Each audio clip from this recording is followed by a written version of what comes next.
Então ele conhecia. Ele era filiado, ligado àquilo que nós dissemos a respeito de chegar junto, não é? Ele deu um passo se afastando da origem religiosa que ele tinha, não é? E se aproximando do Cristo. Está claro isso para nós?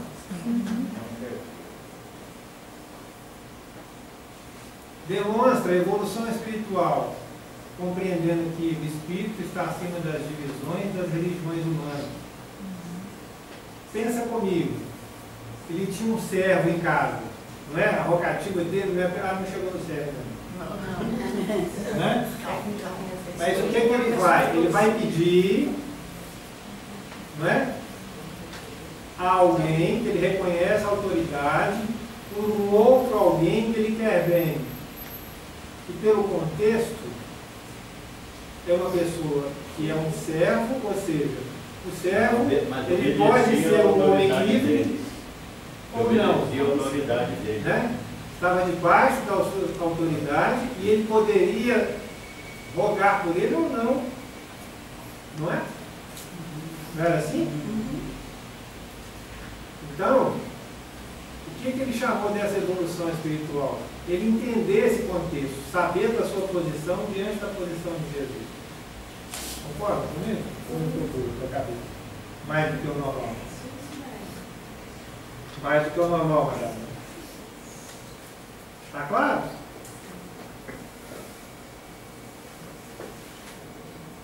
Meu criado jaz em casa paralítico. Agora chegou perto de mim. Paralítico. O que é essa paralisia, esse estar paralítico? Imobilização. Fala para todo mundo. Imobilização, está parado. Físico, beleza. O que mais? Bastante doente. Paralítico, doente. O que mais? Sem movimento. Sem movimento. Inerte. O que mais? Dependente. Dependente. O que mais? Incapaz. O que mais? Se ele estiver realmente paralítico, ele é incapaz fisicamente de fazer. O que mais? Inútil, né? Não tem controle sobre os dias, não é isso? O que mais? Tem mais ou pode ir? Pode ir. Vamos embora. Esse meu criado aí, ele era um escravo, Ele não faz menção. mas ele falou meu criado. Olha que interessante. Ele, com a postura que ele tinha diante de Jesus, leva um pedido para alguém que está com ele. Ele não disse é meu escravo ou é um homem livre. Mas entendendo que ele era um servo, se ele está paralítico, ele está inútil para o que, né? Perfeito. O que eu estou respondendo é a pergunta da Adélia sobre a relação entre ele e o servo, a relação de servidão, se realmente o era ou não. Tá. Não é? Tá? Tá. Você falou que é certo. Jazer, né? Aqui jaz, né? Assim que nós vemos de vez em quando aí. Aqui jaz. Deitado. Né?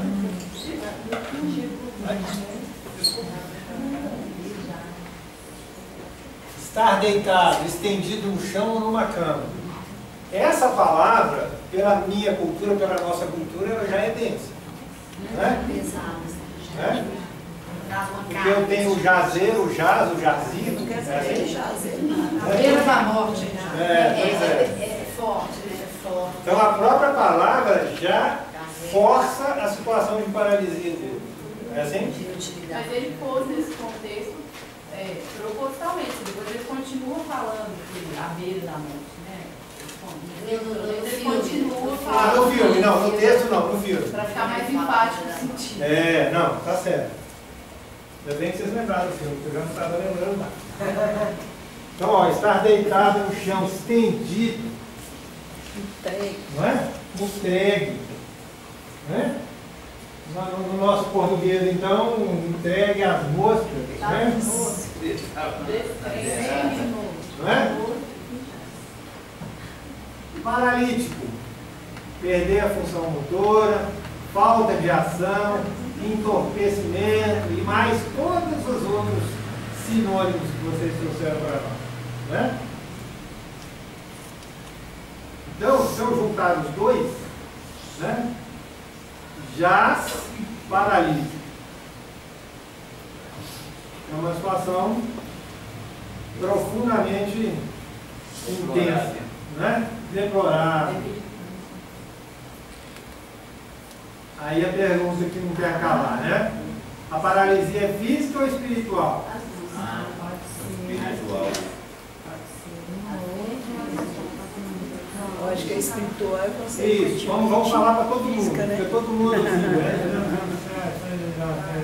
igual a feira, né? Muito volume e ninguém escuta ninguém. E aí? Físico ou espiritual? Eu acho que é as duas. Pelo que eu entendo, primeiro é a paralisia espiritual que se torna física. Consequentemente física. Porque a física não necessariamente quer dizer que eu paralisar espiritualmente. Eu entendo que a missão do centurião é do centurião, e que nessa paralisia aí que ele se encontra, houve um foco mais na questão mesmo física, para o criado. No conhecimento do centurião, ele estava enfermo. Enfermo fisicamente. Quanto ao resto, nem é mencionado, na verdade. Não precisa. Mas essa é uma pergunta, vamos lembrar, o Evangelho sempre traz para Geral, mim. né? Traz para mim. Porque a paralisia espiritual, se é realmente uma paralisia, ela vai afetar no físico? Vai. Agora, eu posso ter uma enfermidade só física que me provoque essa paralisia? Eu posso ter, mas não Claro que eu posso. Pode sofrer um acidente. Se eu tiver algum acidente e tiver alguma fratura em algumas vértebras que comprometa meus movimentos, mas isso não me torna verdade? Aquele cientista inglês, né? Pois é. É paralisado fisicamente, no entanto, a cabeça. O maior cientista do mundo. Está claro aqui para nós? Mas levando em conta esse caráter de idade que você traz, nós temos que ter doença também. Isso. Esse é o caráter didático que o Fajardo traz para mim. Pois é, para nós aqui. Só coloca ele aqui. Pois é, mas entra através de você. Né? Tá. Você está sendo caminho. Exatamente. Né? Essa é uma boa pergunta para mim, né? Até que ponto a enfermidade se apresenta e até que ponto a inércia espiritual. E o que provoca essa parte espiritual em mim? O que somatiza essa enfermidade em mim?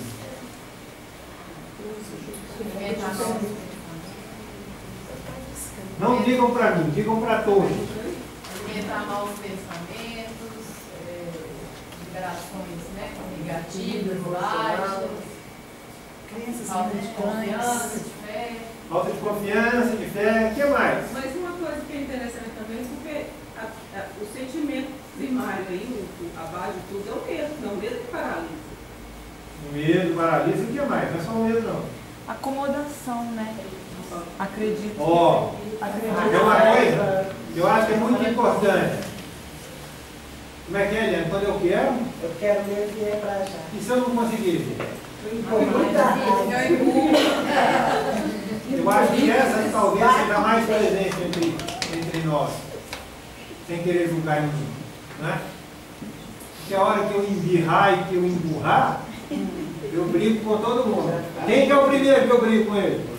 Não, estiver mais perto. Eu mesmo. Não é? E eu Às mesmo. vezes eu me ensino. Eu pelejo para aprender todo o ensinamento que me é trazido, mesmo dentro das minhas limitações. A primeira vez que eu emburro, eu chuto o balde.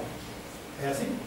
Estou de mal com Deus. É de maturidade, É? de infância. É aí a Verdade? criança espiritual que ele fala. Não é? Então ele traz para nós. Aí ele nem trouxe. Muito bem. Em algum lugar eu não sei onde está. Concorda? Olha o volume de coisas que eu consigo produzir para mim, dentro do meu ego, que são capazes de se tornar uma paralisia espiritual e em seguida ir me paralisando fisicamente. Não é? Olha, Marcelo. E violentamente atormentado. Ah, agora sim. Não é? Trouxe o espírito. Agora foi espiritual. Mas nós falamos o que produz, né? Tá certo? Porque eu posso ficar entorpecido e mesmo assim não estar atormentado.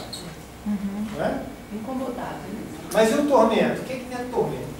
Eu sei, Madalena, que me atormenta. O que é que me atormenta? Todas essas coisas que nós dissemos aí atrás nos atormentam? Atormentam? Todas essas situações?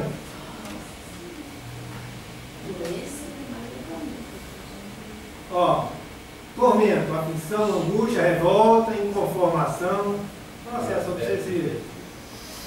Se processo obsessivo, não, muito bem. Se nós dizemos um processo obsessivo, eu não preciso qualificar se ele é externo ou se ele é interno, não. Não é assim? É um processo. Quantos por cento de chance de ser mesmo? Então não vamos qualificar, não para não complicar a vida da questão. Mas isso tudo é falta de fé, não é? Também é. Também é. Não é? Fator psíquico da enfermidade.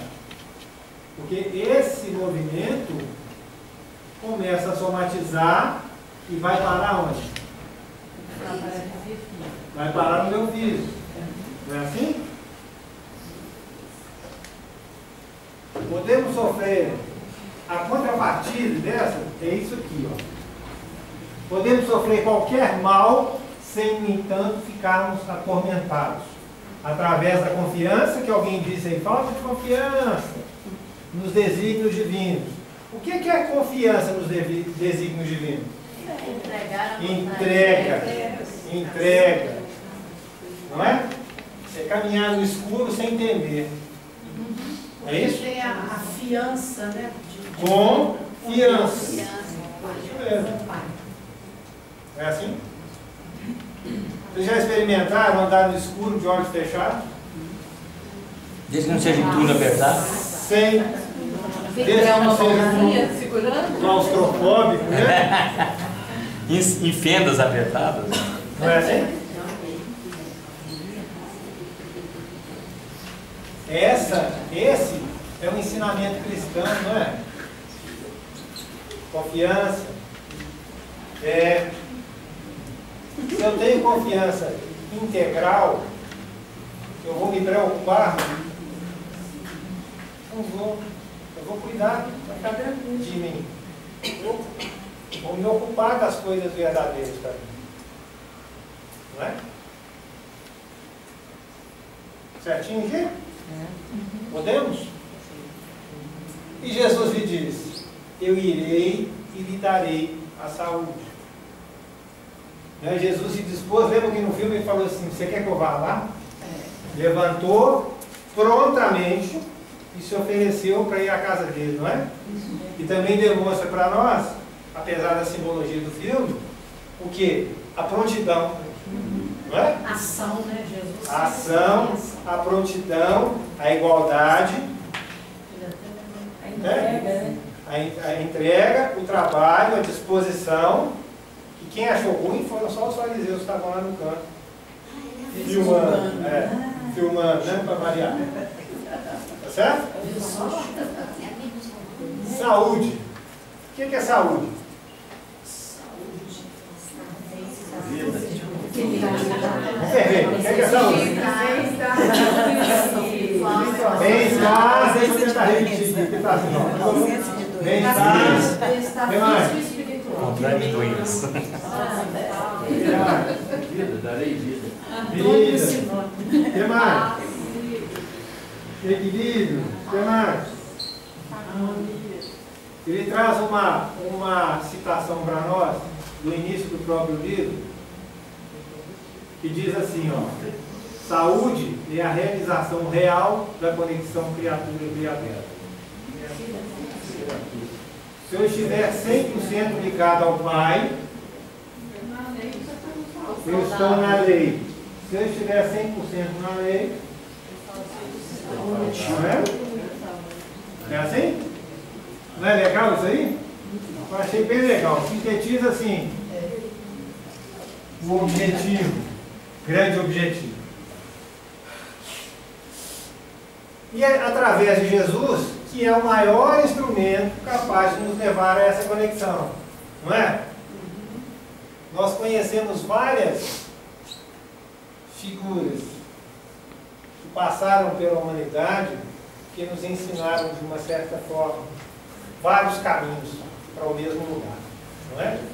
Mas nenhum como Jesus, que além de levar, ainda trouxe para nós a cura, o caminho, e deixou escrito através do Evangelho.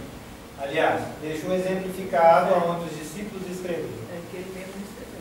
Ele não escreveu, não é? Alguém tinha que trabalhar. Não é assim? Brincadeira. Não é assim?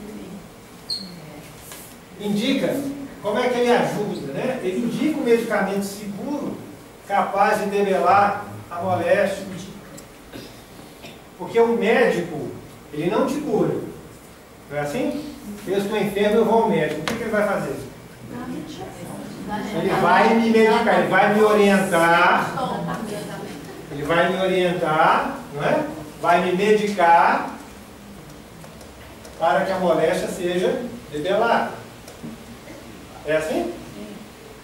Ele nem vai medicar, na verdade ele vai te orientar, porque ele pode te medicar, né? A pessoa tem que querer aceitar orientação. Mas, no sentido de... sem extrapolar demais, se eu vou ao médico, eu estou esperando alguma coisa, se ele me medica.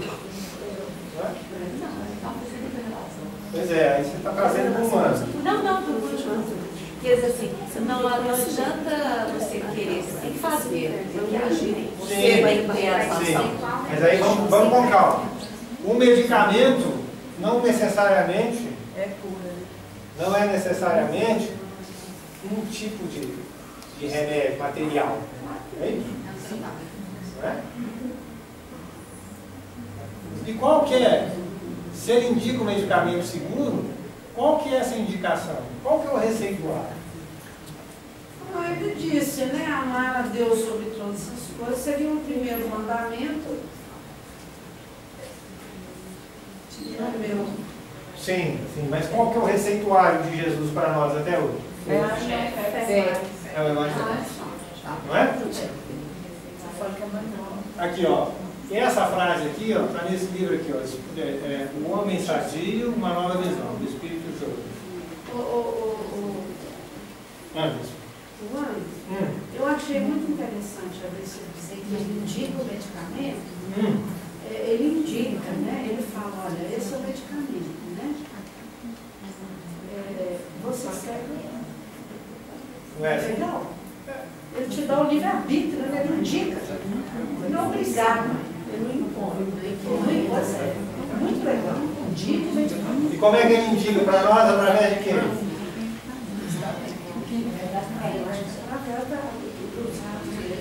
Através do exemplo. Jesus indicou tudo para nós através do exemplo. Ele deixou a palavra e deixou o exemplo. Né? Sim, de alguns. Anotaram? Não é assim? Isso é que eu acho assim, fantástico. Não é? Então, em contra-resposta, o centurião diz: Senhor, não sou digno de que entres debaixo do meu telhado. Essa frase é mais conhecida como: Senhor, não sou digno de que entreis em minha morada. Vamos decorar, né? Vamos decorar, né? Que beleza. Vou voltar. Agora nós já sabemos, todo mundo sabe a frase. Né? Pode cair na prova. Pode. O que representa isso aqui para nós?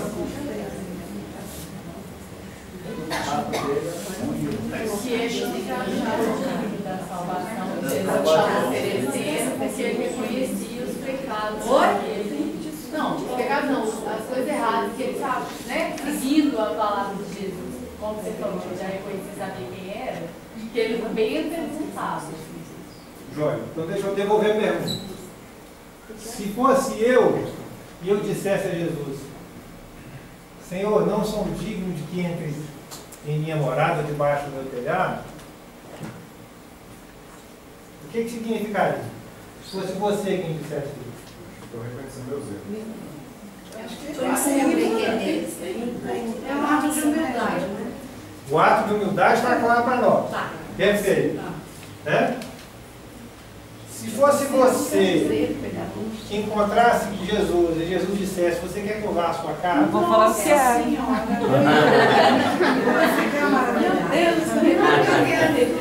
Eu ia falar assim, gente, Jesus, olha para você ver. E agora, né? Eu sou grande. Nossa, Ia tirar uma selfie, eu vou colocar no Facebook. Pelo amor de Deus, né? Olha só. eu só acho uma retratar tanto que a gente ouve. Isso. Então, assim, quando ele diz isso aí, ele diz de uma forma que eu acho que vem do coração, profundamente do coração espiritualizado do centurião. Lá no começo, nós dissemos como é que ele reconhecia Jesus. Aí Bruna disse para nós um pouco, Simone disse para nós mais um pouco e nós remendamos a frase, né? Então ele reconhece a pequenez dele. E não acha realmente... Ele não tem controle, não conhece. Quando ele coloca que ele foi narrando sobre aquilo que ele tinha controle. Sobre os sobre os subordinados. Ali ele tinha o controle daquilo, porque era o conhecimento que ele tinha. Mas quando diz respeito ao espiritual, ele reconheceu em Jesus essa capacidade, algo desconhecido dele, que ele não tinha conhecimento e controle. Porque senão ele nem ia procurar Jesus, ele mesmo ia curá-lo. Tá, mas e aí, por que ele diz: não sou digno de que entres debaixo do meu telhado? Talvez por ele ser Ele humano. primeiro reconheceu quem era. Ele se coloca diante de Jesus e reconhece que não tem condições de recebê-lo. Que a sua casa, aonde é a minha casa? Meu eu. Não é assim? A minha casa não tem condições de receber um ser dessa magnitude. Não é assim? Eles iam mudar a casa inteira dentro da gente. É uma incoerência. Casa espiritualmente pobre. Somos filhos de Deus. Ele não julgava literalmente digno. Pobre espiritual. Terminaram isso as duas? Conta para nós. Conta pra nós. Nós estamos falando aqui que fica parecendo que é uma negação, que você não tem a centelha de Deus. Então eu entendo aí só a ignorância mesmo dele. Porque se ele tivesse esse conhecimento da centelha, ele não ia falar isso. Ele ia deslumbrar com aquela expectativa. Tanto que na cena do filme, assim, mesmo ele falando da pequenez dele, ele olha no olho do Cristo. Será que eu ia dar conta de olhar no olho do Cristo? Ele olha, mas sempre... Ele não olha na mesma altura. Ele está sempre num nível abaixo. Ele nunca olha Jesus por cima. Você está falando baixinho aqui? Deixa eu falar alto, né? Eu acho que Jesus não quer que a gente penetrando. Na verdade, a compreensão é exatamente o contrário. Exatamente porque ele reconhece a magnitude, né? No sentido, a grandeza do homem que ele está diante, é que a sensação de não ser digno no sentido de estar sujo, assim, de não estar pronto, de não estar apto para... Então é a magnitude do Espírito, não do homem. Aí fica bom. Tá certo? Tá certo? Exatamente que reconhece que é desse jeito. Então ele reconhece a pequenez diante do divino. Ele sabe o que representa Jesus. Humildade, né? Mas diz somente uma palavra: o meu criado salvará. Ou seja, a minha crença no teu poder É total, é completo. Se você disser que o fará, para mim está ótimo. É assim? A fé boa, uma fé maravilhosa. Sim, sim, igual a nossa, não é? Não é, Madalena? Criado tudo bem. É. Criado sarado. Ó, confiança irrestrita. Né? Quem que é o espírito que trabalha aqui que fala mais essa palavra, confiança aqui? Hein, Maria? De da Cruz. Não conheço um que fale mais do que ele. Confiança irrestrita. Não é assim? Eu estou de costas, mas um tião de gato não tem costa. Então na hora, né? Tá bom. Então, ó, o centurião dispensa a presença física, sabendo que os recursos contidos no seu verbo podem salvar o servo. Né? Palavra. Né? Do que é capaz uma palavra, um verbo? Dom divino, fruto de elaboração, comandando a atitude e ações. Não é assim? E a palavra de Jesus era exatamente isso. Né? Repreendeu a febre, não foi assim? Não é assim? Da esposa de Pedro?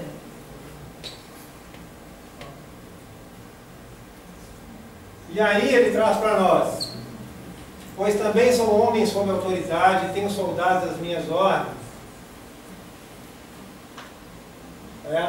Eu vou pular isso aqui e nós vamos falar da frase. E digo a este, vai, e ele vai, e a outro, vem, e ele vem. E a meu criado, faz isso, e ele faz. Não é? E como é que Jesus... e Jesus maravilha-se com isso. Por quê? Eu vou parar aqui. Eu não vou até o final. Nós já sabemos no final do filme que o criado sarado, né? Tudo aquilo que pediram a Jesus, ele deu. Não é verdade? Nós já começa o filme e você já sabe o final. Não é? Por que Jesus ficou maravilhado com ele? Com a fé. Com a fé do homem? É? Confiança, fé, entrega. O que mais? E o amor que ele dedicou ao outro. Amor ao próximo, para fazer pelo próximo. Ele foi ficar pelo próximo, para que Jesus pudesse curar o próximo dele. E não a ele, sim ao próximo. Foi isso que tocou em Jesus. Ele não viu Israel uma fé tão grande quanto essa. Isso, não vi Israel, no povo de Israel, uma fé tão grande quanto essa. Eu acho que tem muito também de antes de Jesus trazer esse conceito, né, de Deus, assim, do amor, aquele apego que existia às imagens dos deuses, assim, que era uma coisa tangível, que era uma coisa que as pessoas viam. E quando ele fala que ele não precisa ir, que ele confia, que só dele falar a coisa vai acontecer, ele está confiando numa coisa que é diferente do que era o normal da época, que você precisava, para acreditar, vamos dizer assim, tinha que ver com os próprios olhos, né? Lá atrás, nós falamos de evolução espiritual, não foi? Quando Jesus fala da maravilha e repete para os seguidores dele, ele reforça que isso existe, né? O que ele traz? Fala assim, olha, ele é o centurião, não é? Ele está sob ordens, mas ele tem 100 abaixo dele, aos quais seguem ordens. E eu digo a eles o que devem fazer e eles fazem. Eu não me preocupo. Eu mando e eles fazem. Não é? Isso, ele consegue entender a hierarquia de Jesus com o Pai. É isso que chama a atenção de Jesus. Como é que ele consegue compreender toda a hierarquia? Compreendeu? Não é? E aí Jesus olha para ele e diz, olha, pode ir que ele vai ser curado. Né? No filme ele usou a frase jargão, a sua fé curou o seu criado. Né? É essa a comparação que ele fez e diz ao